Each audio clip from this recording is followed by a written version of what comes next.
plan was simple. Follow the coastline from Bjärred to Kalmar. Most of the time the route was obvious. Coastal trails, sea views, salt in the air. Other times the official bike routes wandered inland, but I stayed near the sea whenever I could, even if it meant biking on the beach.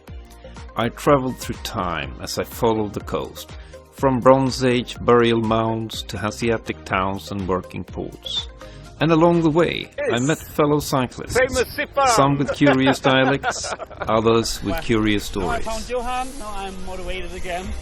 This is the story of that ride.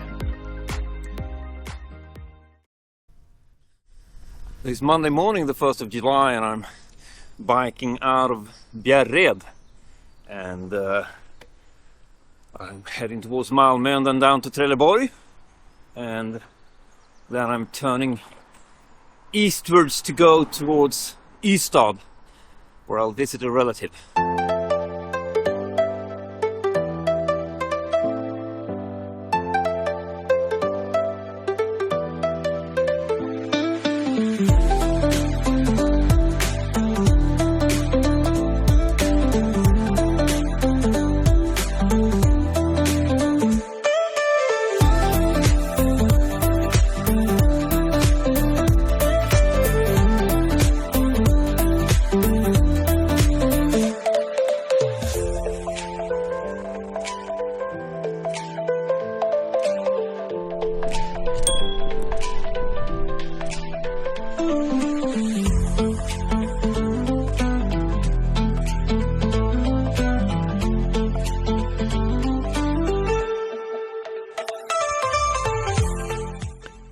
Since I've lived in Malmö and had 90 kilometers ahead of me, I skipped the city center and let the sat-nav guide me through the suburbs towards the countryside southeast of town and past the motorway that marks its edge.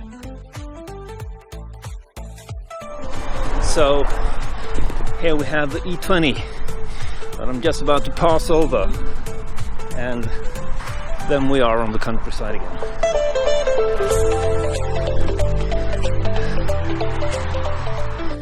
And it's so beautiful with all the wildflowers on the side of the road here. Cicoria is the blue one. Used that to make coffee during the war. The roots, I think, were roasted.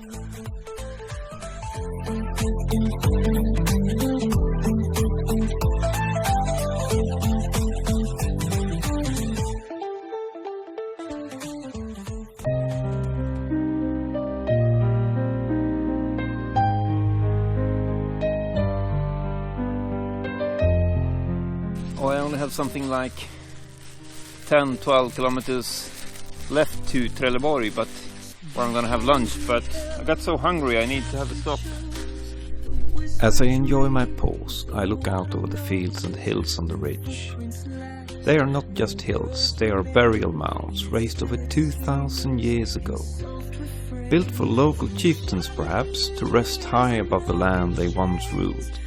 Smygehuk, the largest, has never been excavated, so we don't know who lies beneath, but their silence still speaks of status, memory and time.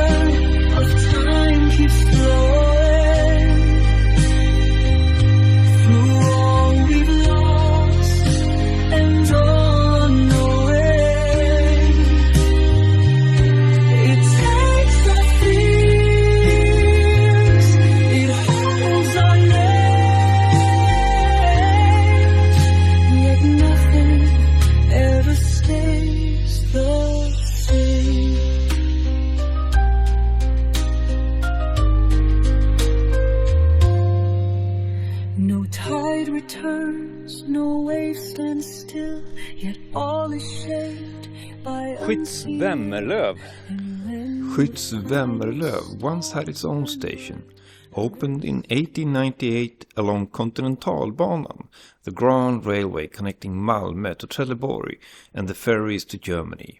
For nearly a century, trains stopped here, locals boarding for jobs in the city or journeys far beyond. The station closed in the 1970s, but the line lives on, upgraded to double track, now bypassing the village at full speed.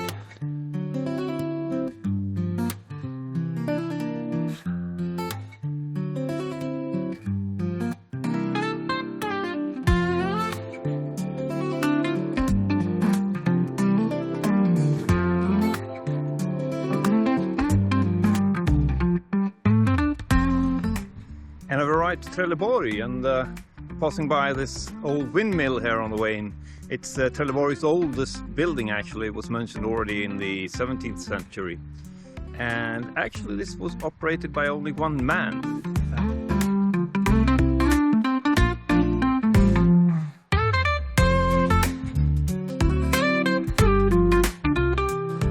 Trelleborg once had a Viking Age ring fortress, a Trelleborg. These circular fortifications were built 1,000 years ago and can be found around the Baltic, especially in Denmark. Sweden has only 2, and one gave this town its name. So I didn't stop long in Trelleborg. Trelleborg is actually Sweden's southernmost city, and its harbour is Sweden's second biggest. It's only smaller than Gothenburg. And there are some 11 million tons of cargo shipped through the port every year. I left it now because of the big harbour. The city is somewhat disconnected from the sea. But now, when I've left the city behind me and I'm a bit outside, I'm biking along the sea coast here. And it's quite beautiful.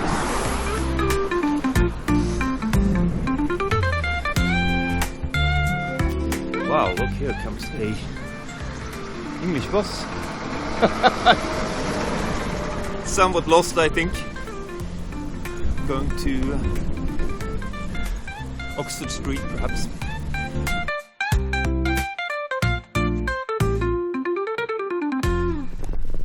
I must go and have a look at the sea.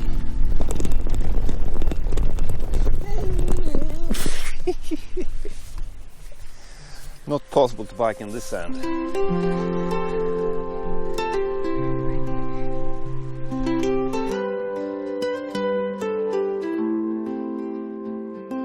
Waves are crashing on the shore. Golden sands, I long for more. A salty breeze, a sweet embrace, underneath the sun's warm grace. Oh, the ocean calls my name, dancing tides, forever the same. In the twilight where dreams are made, on this beach I'll never fade.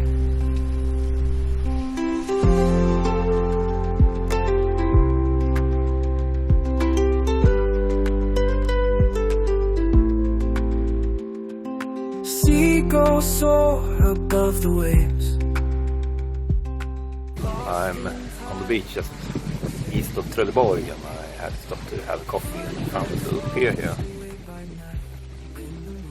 where I could sit on a bench and overlook the sea. Oh, the ocean calls my name, dancing tides, forever the same. In the twilight where dreams are made, on this beach I'll never fade.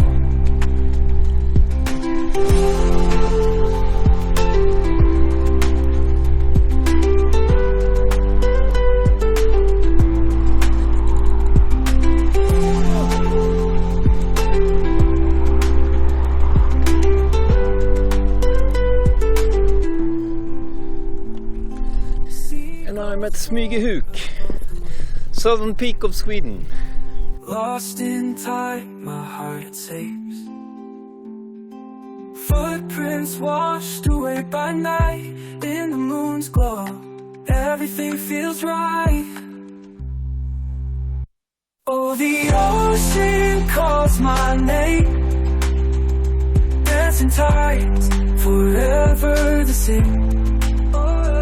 In the twilight where dreams are made, on this beach, I'll never fade. So I made it to Smygehuk, the southern peak of Sweden, and it's the peak of the Scandinavian peninsula, and it's a lovely weather here, just beautiful with the sea and the sun glittering in the waves. So here behind me I have Germany down there on the other side of the Baltic Sea. We have Bornholm over there, and if I turn like that and look further, so you see behind me now there's Denmark, and Sweden in that way, the whole of Sweden. And actually if you take Sweden, put the needle down here and flip it around, the northern part of Sweden will end up in Rome. So that's the length of this country, the distance from the southern end till the northern end. Just as much as going from here and down to Rome. After soaking in the sea breeze and a cold beer at Smygehuk, I set off eastward again, with open fields around me and the coastline still by my side.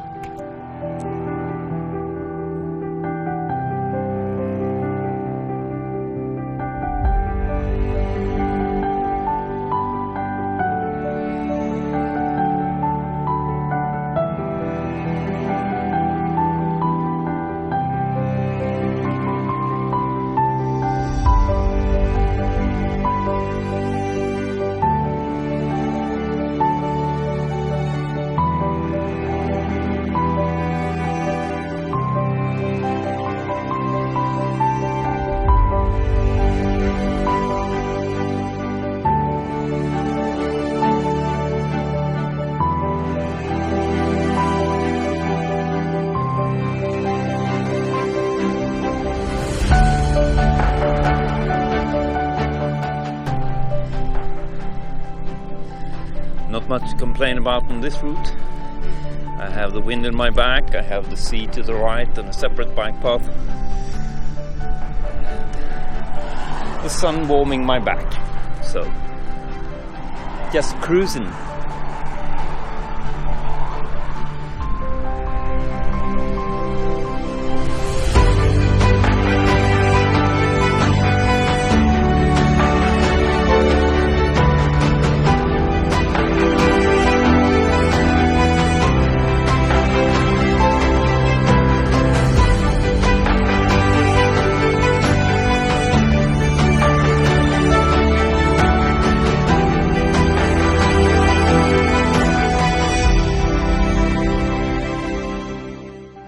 These towering plants may look majestic, but don't get too close.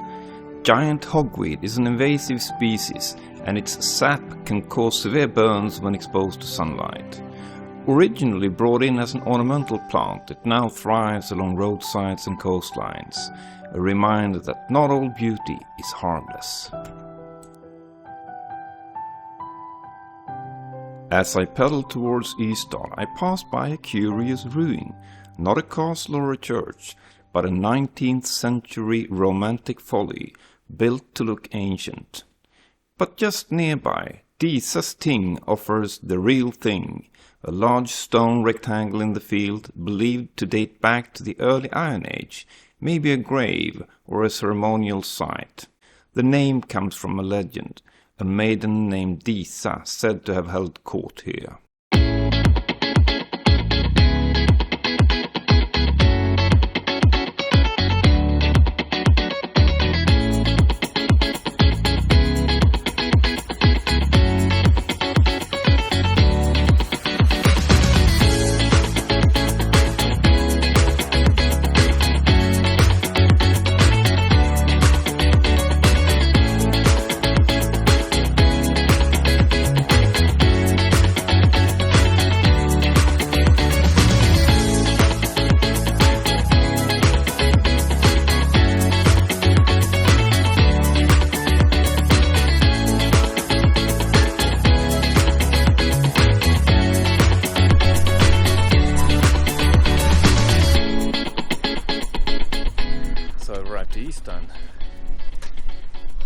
gonna call Lillemor to see if she can come and open for me.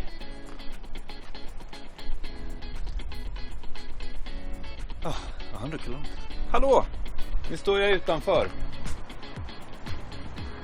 Tack!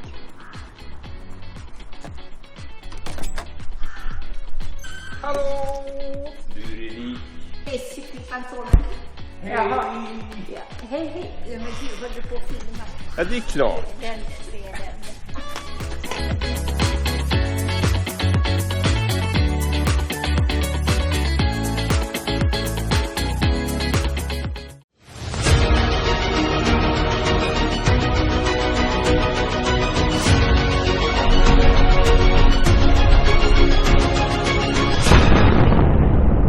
With Captain Zoom guiding me, the downhill at Löderup warps me through a wormhole to another world. Will I find my way between openness and sky? Will I survive on local supplies? Will I understand the chief of an alien tribe?